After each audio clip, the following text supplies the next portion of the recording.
Patna city ನಾವು ಗ್ರಾಮಾಂತರ ಜಿಲ್ಲೆದ ಎಲ್ಲ ನೀವು ತೊಗೊಳಕ್ಕೆ ಹೋದರೆ ಅಲ್ಲಿ ನಿಖಿಲ್ಗೆ ಲೀಡ್ ಇರ್ತಾ ಇದೆ. ಸೊ ಇಲ್ಲಿ ನಾವು ಈಗ ಮುಸಲ್ಮಾನರ ಓಟಿನ ತನಕ ಇಲ್ಲಿವರೆಗೂ ಬಂದಿರಲಿಲ್ಲ, ಈಗ ಬರ್ತಾ ಇದೆ. ಸೊ ಅದಾದ ನಂತರ ಏನಾಗುತ್ತೆ ನೋಡಬೇಕಾಗಿದೆ. ಆಮೇಲೆ ಅಲ್ಲಿನ ಜನರ ನಾಡಿ ಮಿಡಿತಾ ಇರೋದು ನಿಖಿಲ್ ಕುಮಾರಸ್ವಾಮಿ ಅವರು ಖಂಡಿತವಾಗಿ ಗೆಲ್ತಾರೆ.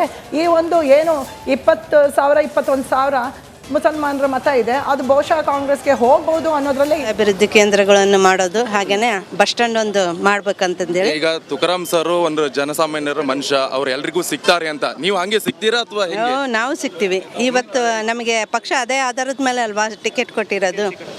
ತುಕಾರಾಮ್ ಅವರು ಹಿಂದೆ ಕೆಲಸ ಮಾಡಿದ್ದಾರೆ, ಜನಸಾಮಾನ್ಯರಿಗೂ ಸಿಗ್ತಾರೆ ಅಂತಕ್ಕಂಥದ್ದು. ನೆಕ್ಸ್ಟ್ ಈಗ ವೋಟ್ ವಿನ್ ಆಗ್ತೀರಾ, ವಿನ್ ಆದ್ಮೇಲೆ ಈಗ ಎಲೆಕ್ಷನ್ ಅಂದ್ರ ಮೇಲೆ ಕಾಮನ್ ಆಗಿರುತ್ತೆ ಜಿದ್ದು ಅದು ಇದೆಲ್ಲ. ಈ ಅಭಿವೃದ್ಧಿ ಕೆಲಸ ಅಂತ ಬಂದಾಗ ಫಸ್ಟ್ ಪ್ರಿಫರೆನ್ಸ್ ಯಾವ್ದು ಕೊಡ್ತೀರಾ ನಿಮ್ಮ ಬಳ್ಳಾರಿ ಜನತೆಗೆ? ಸಂಡೂರು ಜನತೆಗೆ ಫಸ್ಟ್ ಪ್ರಿಫರೆನ್ಸ್ ನಾನು ಹಾಸ್ಪಿಟಲ್ ಅಂತ ಹೇಳಿದ್ದೀನಿ, ಹಾಗೇನೆ ಬಸ್ ಸ್ಟ್ಯಾಂಡ್ ಅಂತ ಹೇಳಿದ್ದೀನಿ. ಅದನ್ನೇ ಈಗ ಮೊದಲೇದಾಗಿ ನೀರಿನ ವ್ಯವಸ್ಥೆ ಈ ಕೆಲಸ ಚಾಲನೆಯಲ್ಲಿದೆ. ಶುದ್ಧ ಕುಡಿಯೋ ನೀರಿಂದು, ಹಾಗೇನೆ ತುಂಗಭದ್ರಾ ನದಿಯಿಂದ ಎಲ್ಲ ಹಳ್ಳಿಗಳಿಗೂ ನೀರು ತರ್ತಕ್ಕಂಥದ್ದು ಈ ಕೆಲಸ ಚಾಲನೆಯಲ್ಲಿದೆ. ಅದನ್ನು ಆದಷ್ಟು ಬೇಗ ಶೀಘ್ರವಾಗಿ ಮುಗಿಸುವಂಥ ಒಂದು ಕೆಲಸವನ್ನು ನಾವು ಮಾಡ್ತೀವಿ. ಜೊತೆಗೆ ಮೇಡಮ್, ಈಗ ನೀವು ಮಹಿಳೆಯಾಗಿ ದೇವಸ್ಥಾನಕ್ಕೆ ಬಂದಿದ್ರೆ ಏನಕ್ಕೆ ಬೇಡ್ಕೊಳ್ರಿ? ಅಲ್ಲ, ನಾನು ಯಾವಾಗಲೂ ಸ್ವಲ್ಪ ಹೆಣ್ಣು ದೇವತೆ, ಶಕ್ತಿ ದೇವತೆಗೆ ಪೂಜೆ ಮಾಡೋದು ಮನೇಲಿ ಕೂಡ. ಅದೇ ಒಂದು ಇದ್ರ ಮೇಲೆ ನಾನು ಇವತ್ತು ಬಂದಿದ್ದೀನಿ. ತುಕಾರಾಮ್ ಸರ್ ಏನ್ ಹೇಳಿದ್ರು? ಜಂಗಬಲ ಅಲ್ಲ, ತುಕಾರಾಮ್ ಸರೇ ನನ್ಗೆ ಶಕ್ತಿ, ಅವರೇ ನನ್ನ ಬಲ. ಓಕೆ, ಇವಿಷ್ಟು ಅನ್ನಪೂರ್ಣ ಅವರ ಮಾತಾಗಿರುವಂತದ್ದು. ಸೋಲು ಗೆಲುವು ಕಾಮನ್, ಆದ್ರೆ ಇನ್ ಕೇಸ್ ನಾನು ಗೆದ್ರೆ ಇಲ್ಲಿ 3 ಕ್ಷೇತ್ರಗಳಲ್ಲೂ ಕೂಡ ಮುನ್ನಡೆಯನ್ನ ಸಾಧಿಸಿದ ಕಾಂಗ್ರೆಸ್. ಸ್ವಾತಿಯವರ ಮುಖದಲ್ಲಿ ಹೆಚ್ಚಾಗ್ತಾ ಇರುವ ನಗುವಿನ ಪ್ರಮಾಣ. ಕಾಂಗ್ರೆಸ್ 3ರಲ್ಲೂ ಮುನ್ನಡೆ ಅಂತ ಗೊತ್ತಿಲ್ಲ, ಅದು ಎಷ್ಟೊತ್ತು ತನಕ ಇರುತ್ತೆ ಅಂತೇಳಿ. ಯಾಕಂದ್ರೆ 2 ರಾಜ್ಯಗಳಲ್ಲಿ ಒಂದು ರೀತಿಯಲ್ಲಿ ಕಾಂಗ್ರೆಸ್ ವಲಯಕ್ಕೆ ಸ್ವಲ್ಪ ಏನು ಬೇಸರದ ಸುದ್ದಿ. ಆದರೆ ರಾಜ್ಯ ಮಟ್ಟದಲ್ಲಿ 3ಕ್ಕೆ 3 ಅನ್ನೋದಿದೆಯಲ್ಲ, ಅದು ಕೂಡ ನನಗೆ ಶಿಗ್ಗಾಮಿ. ಅದಕ್ಕೆ ನಾನು ಆರಂಭದಲ್ಲಿ ಒಮ್ಮೆ ಕೇಳ್ತಾ ಇದ್ದೆ, ಯಡಿಯೂರಪ್ಪನವರು ಹೋದರು ಏನು ಪಂಚಮಸಾಲಿ ಓಟ್ಗಳನ್ನು ತರೋದ್ರಲ್ಲಿ ಯಶಸ್ವಿ ಆದ್ರೆ, ಯಾರಿಗೆ ತರೋದ್ರಲ್ಲಿ ಯಶಸ್ವಿ ಆದ್ರೂ ಇಂಪಾರ್ಟೆಂಟ್ ಆಗುತ್ತೆ ಅಂತ ಹೇಳಿ. ಯಾಕಂದ್ರೆ ಅಲ್ಲಿ ಕೆಲವು ಸ್ಟ್ರಾಟಜಿ ಇದೆ, ತುಂಬಾ ಇಂಟ್ರೆಸ್ಟಿಂಗ್ ಆದಂತಹ ಎಲೆಕ್ಷನ್ ಇದು. ಅಲ್ಲಿ ಒಂದು ಒಳಸುಳಿ ಇದೆ, ಅಲ್ಲಿ ಗೊತ್ತಿಲ್ಲ ಅದು ಏನಾಗುತ್ತೆ ಅಂತ ಹೇಳಿ. ಆರಂಭಿಕ ದೃಷ್ಟಿಯಲ್ಲಿ ಹಂಗೆ ಕಾಣ್ತಾ ಇದೆ ಅಂತ ನಾವು ಹೇಳ್ತಿರೋದಷ್ಟೇ. ಟಿ ಪಿ ಯೋಗೇಶ್ವರ್ 3,000 ಒಮ್ಮೆ ನಿಮಗೆ ಹೇಳ್ಬಿಡ್ತೀನಿ ನೋಡಿ.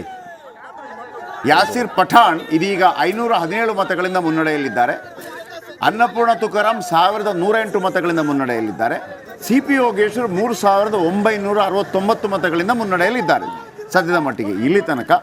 ಇದಾದ ನಂತರ ಏನಾಗುತ್ತೆ ಕಾದು ನೋಡಬೇಕಾಗಿದೆ. ನೋಡಿ, ಜನ ಈಗಲೂ ಕೂಡ ನೋಡಿ ಎಲೆಕ್ಷನ್ ವೋಟೆಲ್ಲ ಹಾಕಿದ ನಂತರ ಯಾವ ರೀತಿ ಬಂದು ನಿಂತಿದ್ದಾರೆ ಅನ್ನೋದನ್ನು ನೀವು ಗಮನಿಸ್ಬೋದು. ದೊಡ್ಡ ಪ್ರಮಾಣದಲ್ಲಿ ಬೆಟ್ಟಿಂಗ್ ನಡೆದಿದೆ. ಬೆಟ್ಟಿಂಗ್ ಕಟ್ಟಿದವರು ಪಾಡಂತೂ ಲಕ್ಷಗಟ್ಟಲೆ ಕೋಟಿಗಟ್ಟಲೆ ಬೆಟ್ಟಿಂಗ್ ಕಟ್ಟಿದ್ದಾರೆ ಅಂತ ಮಾಹಿತಿಗಳಿವೆ. ಒಂದು ಅದು ಮಾತ್ರ ಅಲ್ಲ ಸರ್, ಈಗ ಪೋಲ್ ಬೇರೆ ಬೇರೆ ಎಕ್ಸಿಟ್ ಪೋಲ್ ಬಂತಲ್ಲ, ಎಕ್ಸಿಟ್ ಪೋಲ್ ನೋಡಿ ಸರ್, ಎಕ್ಸಿಟ್ ಪೋಲ್ಗಳು ಯಾವುದು ನಿಜವಾಗಿಲ್ಲ. ಕಳೆದ 2024ರ ಆಮೇಲೆ ಇಲ್ಲಿ ಇವ್ರು ಹೇಳ್ತಾ ಇದ್ರು, ಶಂಕರ್ ಶೆಟ್ಟರ್ ಹೇಳ್ತಾ ಇದ್ರು, ನರೇಂದ್ರ ಮೋದಿ ಏನು ಹೇಳಿಕೆ ಕೊಟ್ಟರು ಅದನ್ನೇ ಪೋಲ್ ಅವರು ಹಾಕೊಂಡು ಹೋದ್ರು ಅಂತ ಹೇಳಿದ. ಅವರು 400 ಪಾರ್, ಇವರು ಅದಕ್ಕಿಂತ 20 ಜಾಸ್ತಿನೇ ಕೊಟ್ಟರು ಅಂತೇಳಿ. ಆದರೆ ಸಟ್ಟ ಬಜಾರ್ ಮಾತ್ರ ಎಲ್ಲೂ ತಪ್ಪು ಹೇಳಿಲ್ಲ ಸರ್. ಸಟ್ಟ ಬಜಾರು 2024 ಲೋಕಸಭಾ ಚುನಾವಣೆಯಲ್ಲೂ ಕೂಡ 230ರಿಂದ 270ಕ್ಕೆ ಅವರು ಸೀಮಿತಗೊಳಿಸ್ಕೊಂಡ್ರು, ಮತ್ತು ಅಷ್ಟೇ ಬಂತು. ಕರ್ನಾಟಕದ ವಿಚಾರಗಳು ಬಂದಾಗಲೂ ಕೂಡ ಸಟ್ಟ ಬಜಾರ್ 137. ಪಂಚರಾಜ್ಯ ಚುನಾವಣೆಯಲ್ಲಿ ಸ್ವಲ್ಪ ತಪ್ಪು ಮಾಹಿತಿ ಕೊಟ್ಟಿದ್ರು ಕೂಡ ಸಟ್ಟ ಬಜಾರು ಪಂಚರಾಜ್ಯ ಚುನಾವಣೆಯಲ್ಲಿ. ಓಕೆ, ಆದರೆ ಈ ಪೋಲ್ ಆಫ್ ಪೋಲ್ಸ್ ಇವರೆಲ್ಲ ಗಮನಿಸಿದಾಗ ಅವರು ಸ್ವಲ್ಪ, ಯಾಕಂದ್ರೆ ಅದಕ್ಕೆ ಒಂದು ಕಾರಣ ಇತ್ತು. ಈ ಪೋಲ್ ಮಾಡ್ತಾರಲ್ಲ, ಅವರು ಜನಗಳಿಂದ ಮಾಹಿತಿ ಸಂಗ್ರಹಿಸ್ತಾರೆ ಬೇರೆ. ಸಟ್ಟ ಬಜಾರ್ ಅವರು ದುಡ್ಡು ಹಾಕಿರ್ತಾರಲ್ಲ. ಲೋಕಸಭಾ ಎಲೆಕ್ಷನ್ ನಲ್ಲಿ ಮತ್ತು ವಿಧಾನಸಭೆ ಎಲೆಕ್ಷನ್ಗೂ ಕಂಪೇರ್ ಮಾಡಿದ್ರೆ ಮಹಾರಾಷ್ಟ್ರದ ಇಡೀ ರಾಜಕೀಯ ಚಿತ್ರಣವೇ ಪೂರ್ತಿ ಚೇಂಜ್ ಆಗಿದೆ. ಹೌದು. ಈಗ ನೀವು ಕಳೆದ ಬಾರಿ ನಡೆದಂತ ಲೋಕಸಭೆ ಚುನಾವಣೆಯ ಮತಗಳನ್ನ ನೀವು ಆಸ್ ಇಟ್ ಇಸ್ ಟ್ರಾನ್ಸ್ಲೇಟ್ ಮಾಡೋದಾದ್ರೆ ನೋಡಿ, ವಿಕಾಸ್ ಅಗಡಿ 153 ಬರ್ಬೇಕಿತ್ತು. ಹಾಗೇನೆ ಮಹಾಯುತಿ 127 ಬರ್ಬೇಕಿತ್ತು. ಆದ್ರೆ ಇಲ್ಲಿ ಪೂರ್ತಿ ಕಂಪ್ಲೀಟ್ ಚೇಂಜ್ ಆಗಿದೆ. ಅಲ್ಲಿ ನಿಮಗೆ ಲೋಕಸಭಾ ಚುನಾವಣೆಯಲ್ಲಿ UPA ಮೈತ್ರಿ ಕೂಡ 43.7% ವೋಟನ್ನು ಪಡೆಯಿತು. 1% difference, only 1%, difference, but 25 seat difference. 25 seat difference ಆಗುತ್ತೆ. ಹೌದು, ಅದು MP. ಹೀಗಾಗಿ ಈ ರಿಸಲ್ಟ್ ನೋಡಿದ್ರೆ ಪೂರಾ ಬೇರು ಮಟ್ಟದಲ್ಲೇ ರಾಜಕೀಯ ಬದಲಾವಣೆ ಇರೋದು ಕಾಣ್ತಾ ಇದೆ. ಜಾರ್ಖಂಡ್ ರಾಜ್ಯದ ಬಗ್ಗೆ ನಾವು ಹೆಚ್ಚು ಗಮನ ಸೆಳೆಯಬೇಕು. ಯಾಕಂತಂದ್ರೆ NDA ಸಂಪೂರ್ಣ ಚುನಾವಣಾ ಪ್ರಚಾರದ ಜವಾಬ್ದಾರಿನ ಅಸ್ಸಾಂ ಮುಖ್ಯಮಂತ್ರಿ ಹಿಮಂತ ಬಿಸ್ವಾ ಶರ್ಮಾ ವಹಿಸ್ಕೊಂಡಿದ್ರು. He was virtually the leader, de facto leader in Jharkhand BJP. ಹೌದು.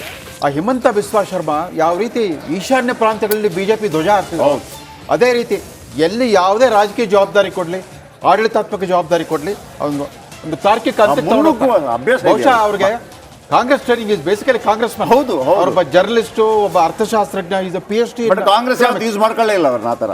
ಅವರು ರಾಹುಲ್ ಗಾಂಧಿ ಅವ್ರನ್ನ ಭೇಟಿ ಮಾಡಕ್ಕೆ ಹೋದಾಗ ರಾಹುಲ್ ಗಾಂಧಿ ಅವ್ರು ತಮ್ಮ ನಾಯಿ ಮರಿನ ಆಟ ಆಡಿಸ್ತಾ ಕೂತಿದ್ರಂತ.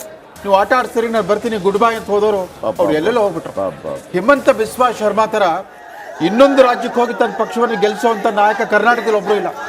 ಕರ್ನಾಟಕ BJP ಅವರು ತಮ್ಮ ಸ್ವಂತ ಕ್ಷೇತ್ರದಲ್ಲಿ ನೀವು ಹೇಳಿದಾಗ ನಾನು ಅದನ್ನು ನೀವು ಮತ್ತು ಹೈಲೈಟ್ ಮಾಡ್ಬೇಕು. ಯಾಕಂದ್ರೆ ಯಾವುದೇ ಆಗಿರ್ಬೋದು ಸರ್, ರಾಜ್ಯಗಳು ನಮ್ಮದು, ದೇಶ ನಮ್ಮದು. ಈಶಾನ್ಯ ರಾಜ್ಯಗಳಂದ್ರೆ ನಮಗೊಂದು ರೀತಿಯಲ್ಲಿ ಹೆಂಗೆ ಅಂತಂದ್ರೆ ನಮ್ಗೆ ಬೇಕಾ ಬೇಡ ಅನ್ನೋ ಜಾರ್ಖಂಡ್ ರಾಜ್ಯ ಅಂತ ಪರಿಚಯ ಆಗಿದ್ದೆ ಮಹೇಂದ್ರ ಸಿಂಗ್ ಧೋನಿಯಿಂದ. ರಾಂಚಿಯಲ್ಲಿ ಒಬ್ಬ ಆತ ticket collector, railway ticket collector ಆಗಿದ್ದವ್ರು ಭಾರತದ ಸೂಪರ್ ಸ್ಟಾರ್ ಆಗೋಗ್ಬಿಟ್ರು. ಅವ್ರೊಬ್ಬರನ್ನ ಬಿಟ್ಟರೆ ಇನ್ನು ಯಾವ VIP ನಮ್ಗೆ ಗೊತ್ತಿಲ್ಲ ಜಾರ್ಖಂಡ್. ಆಮೇಲೆ ಸೊರೇನ್ ವಂಶ ಇದೆಯಲ್ಲ, ಇವ್ರು ನೋಟೋರಿಯಸ್. ಹೌದು. ಕ್ಯಾಶ್ ಫಾರ್ ವೋಟ್ ಸ್ಕ್ಯಾಮ್ ಅಂತ PV ನರಸಿಂಹರಾಯರ ಸರ್ಕಾರದ ದೊಡ್ಡ ಹಗರಣ ಆಗಿ ಪಾಪ ನಮ್ಮ ಕರ್ನಾಟಕ ವೀರಪ್ಪ ಮೊಯ್ಲಿ, HM ರೇವಣ್ಣ ಮತ್ತು ರಾಮಲಿಂಗಾರೆಡ್ಡಿ, ಆದಿಕೇಶವಲು ಇವರೆಲ್ಲ CBI ತನಿಖೆ ಎದುರಿಸಬೇಕಾಗಿ ಬಂದಿತ್ತು. ಅವತ್ತಿಂದ ಇವತ್ತಿನವರೆಗೂ ಕೂಡ ಆ ಕುಟುಂಬದ ಚೇಹರೆ ಬದಲಾಗ್ತಾನೆ ಇಲ್ಲ. ಅಟ್ಲೀಸ್ಟ್ ಹೇಮಂತ್ ಸೊರೇನ್ ಒಂದು ಡೀಸೆನ್ಸ್ ಇದು. ಅರವಿಂದ್ ಕೇಜ್ರಿವಾಲ್ ಥರ ಬಂಡಿತನ ತೋರಿಸಿಲ್ಲ. ತಾವು ಜೈಲ್ಗೆ ಹೋಗ್ಬೇಕಾಗ್ತದೆ ಗೊತ್ತಾದಾಗ ರಾಜಭವನಕ್ಕೆ ಹೋಗ್ಬಿಟ್ಟು ರಾಜೀನಾಮೆ ಕೊಟ್ಟು ಸರೆಂಡರ್ ಆದರು. ಆಮೇಲೆ ಬೇಲ್ ಪಡ್ಕೊಂಡು ಹೊರಗೆ ಬಂದರು. ಏನೇ ಇದ್ರು ಕೂಡ ಅಲ್ಲಿ ಕೂಡ ಬದಲಾವಣೆ ಆಗ್ತಾ ಇದ್ರು. ನಿಚ್ಚಳವಾದ ಬಹುಮತ ಬರ್ತಾ ಇದೆ NDA. ಎಕ್ಸಿಟ್ ಪೋಲ್ಗಳು ಕೆಲವು ಸಕ್ಸಸ್ಫುಲ್ ಆಗಿದೆ ಈ ಸಾರಿ. ನಿನ್ನೆ ಆಕ್ಸಿಸ್ ಇಂಡಿಯಾ ಮತ್ತು ಚಾಣಕ್ಯ ಮಹಾರಾಷ್ಟ್ರ ಸ್ವೀಪ್ ಇಂಡಿಕೇಟ್ ಮಾಡಿದ್ರು, 175+ ಅಂತಲೇ ಹೇಳಿದ್ರು. ಅದು ಅಲ್ಲಿ ಕಾಣಿಸ್ತಾ ಇದೆ, ಆಗ್ಬೋದು ಅಂತ. ಅಲ್ಲ, ನನಗೆ ಈಗಲೂ ಸರ್ ಭಾಳ ಡೌಟ್ ಆಗ್ತಿರೋದು, ಅಲ್ಲಿ ಚಿಂದಿ ಚಿತ್ರ ಹೋಗ್ಬಿಟ್ಟಿದೆ ಅಲ್ಲಿ ಪಾರ್ಟಿಗಳು. ಶಿವಸೇನೆ ನೋಡಿ, ಲೋಕಸಭೆಯಲ್ಲಿ ಬೇರೆ ರೀತಿಯಲ್ಲಿ ಅವರು ಓಟ್ ಹಾಕಿದ್ರು ಎರಡೂ ಕಡೆ ಕೂಡ. ಆಮೇಲೆ NCP ಕೂಡ ಬೇರೆ ರೀತಿಯಲ್ಲೇ ಓಟ್ ಹಾಕಿದ್ರು. ಈ ವಿಧಾನಸಭಾ ಚುನಾವಣೆಗಳು ಬಂದಾಗ ಹೆಂಗೆ ಅಂತ ಈಗ ಅಜಿತ್ ದಾದಾ ಪವಾರ್, ಶರದ್ ಪವಾರ್ ಯಾರ ಜೊತೆ ಹೋಗ್ತಾರೆ ಅಂತೇಳಿ. ಯಾಕಂದ್ರೆ ಶರದ್ ಪವಾರ್ಗೆ ಇರುವಂಥ ತಾಕತ್ತಂಥದ್ದು. ಆ ಅಜಿತ್ ಪವಾರ್ ಅವರಂತೂ ಅವ್ರು ಹುಟ್ಟಿದ್ದೇ DCM ಆಗ್ಲಿಕ್ಕೆ ಅನ್ನೋ ರೀತಿಯಲ್ಲಿ 20 ವರ್ಷಗಳಿಂದ DCM ಆಗಿದ್ದಾರೆ. 49 ಕ್ಷೇತ್ರಗಳಲ್ಲಿ ಸೇನಾ ವರ್ಸಸ್ ಸೇನಾ. ಹೌದು. 49 ಕ್ಷೇತ್ರಗಳಲ್ಲಿ ಸೇನಾ ಕ್ಯಾಂಡಿಡೇಟ್ಗೆ ಸೇನೆನೇ ಪ್ರತಿಸ್ಪರ್ಧಿ. 36 ಕ್ಷೇತ್ರಗಳಲ್ಲಿ NCP ಪ್ರತಿಸ್ಪರ್ಧಿ. ಎರಡು ಒಡೆದ ಮನೆಗಳು ಎರಡು ಮೈತ್ರಿಕೂಟದಲ್ಲಿ ಹಂಚೋಗಿದೆ. ಬಟ್ ಬಹಳ ಖುಷಿಯಾಗಿದ್ದಂದ್ರೆ 1995 ಬಳಿಕ ಅತಿ ಹೆಚ್ಚು ವೋಟಿಂಗ್ ಈ ಬಾರಿ ಮಹಾರಾಷ್ಟ್ರದಲ್ಲಿ ಆಗಿದೆ ಅಂತ, 66%. 9 CP ಯೋಗೇಶ್ವರ್ ಅಂತರ 11,000 ತಲುಪಿಡ್ತು. ನಿಖಿಲ್ ಕುಮಾರಸ್ವಾಮಿ ಮತ್ತೆ ಹ್ಯಾಟ್ರಿಕ್ ಸೋಲಿಗೆ ಸಿದ್ಧವಾಗಬೇಕಾಗಿ. ಯಾರು ಸೋತ್ರು ಕೂಡ ಹ್ಯಾಟ್ರಿಕ್ ಸರ್, ಇಬ್ರು ಕೂಡ ಯಾರು ಸೋತ್ರು ಹ್ಯಾಟ್ರಿಕ್. CP ಯೋಗೇಶ್ವರ್ ಈ ಹಿಂದೆ ಕೂಡ ಒಮ್ಮೆ ಸೋತಿದ್ರು, ಅಶ್ವಥ್ ವಿರುದ್ಧ ಒಮ್ಮೆ. ಬಹುಶಃ ಇದು ಬಹಳ ಅನ್ಬೀಟಬಲ್ ಲೀಡ್ ಅಂತ ಕಾಣುತ್ತೆ. 11,000 ಇದು ಸಮಾಧಾನಕರ ಅಂತರ, ಕಂಫರ್ಟಬಲ್ ಗೆಲುವಿನ ನಿಟ್ಟಿನಲ್ಲಿ ಒಂದು ದೊಡ್ಡ ಹೆಜ್ಜೆ ನಾವು ಇಡ್ತಿದ್ದಾರೆ. ವೆಂಕಟೇಶ್ ದೊಡ್ಡೇರಿ ಜಾಯ್ನ್ ಆಗಿದ್ದಾರೆ BJPಯಿಂದ. ಕಾರ್ಯಕ್ರಮಕ್ಕೆ ಸ್ವಾಗತ ಸರ್. ಪ್ರಶಾಂತಿ ಸುಭಾಷ್ ಅವರು JDS ಇಂದ ಕೂಡ ಜಾಯ್ನ್ ಆಗಿದ್ದಾರೆ. ಆಲ್ರೆಡಿ ಅವ್ರನ್ನ ಮಾತಾಡಿಸ್ತೀವಿ. ವೆಂಕಟೇಶ್, ನಿಮಗೆ ದೇಶ ಮಟ್ಟದಲ್ಲಿ ಖುಷಿ ಕೊಡ್ತಾ ಇದೆ, ರಾಜ್ಯ ಮಟ್ಟದಲ್ಲಿ ಖುಷಿ ಕೊಡ್ತಾ ಇಲ್ಲ ರಿಸಲ್ಟ್, ಸದ್ಯದ ರಿಸಲ್ಟ್ ಹೀಗೆ ಇರುತ್ತಾ, ಏನಾದರೂ ಬದಲಾವಣೆಗಳಾಗತ್ತಾ?